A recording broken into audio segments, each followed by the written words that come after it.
After a week for State of Origin duties, Richmond settled back into the premiership race. It looked like a pretty easy game. 15th place Fitzroy. How wrong that proved to be. At three-quarter time, Richmond trailed by 22 points. Naish would kick 5 and Daffy 3. And with seconds to go, the Tigers were a goal down. Then, one of the most controversial moments of the season. Jeff Bruce took the ball out. It was ruled deliberate. To veteran Doug Hawkins' fury. While the Hawk was penalised 50, Matty Knights popped through the clincher to keep the Tigers in top spot. The record 11-1. Matty Knights in there applying a tackle, ripping the ball out of there and breaking from almost the centre square. Great goal by Matty Knights as it bounces through the goal square. Full points.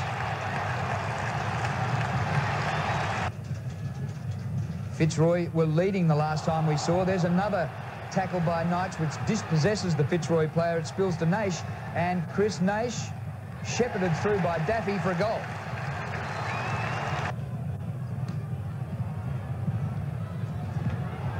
Here's Naish near the boundary line.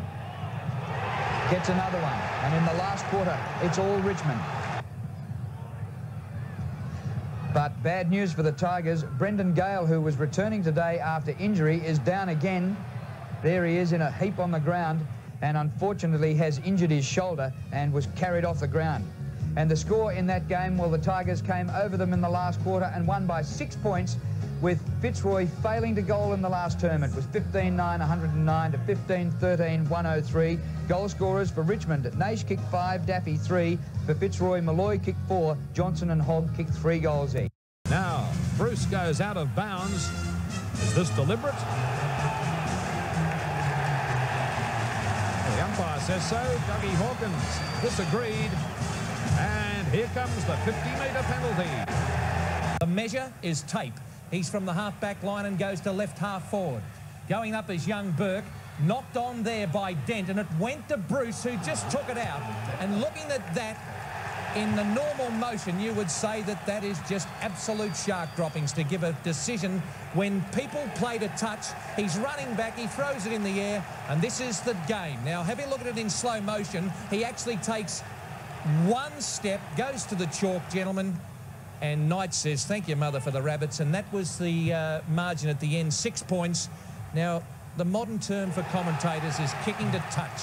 Well, I reckon go, Rex? He's not going to go he's anywhere. He's running towards the boundary line. If he runs to the left or right, he's got 2 Richmond players, and you might be holding the ball decision. So which way can you go? Now, for all the silver tails out at Carlton, what did you think? You wouldn't go to the man in the streets game Rex, at the you MCG. see that 20 times a day. Now, it's okay if it's consistent. The umpires keep paying it, but they don't normally pay that deliberate. Now, that's one plucked out of mid-air, and if they're consistent, you don't argue about it. Mel Brown on 3RW this morning on World of Sport said he was embarrassed to be a Richmond person because he thought that Fitzroy were robbed. Tony Free sitting in the grandstand constructively as a Channel 7 commentator, and you look magnificent. Thank you. What did you feel?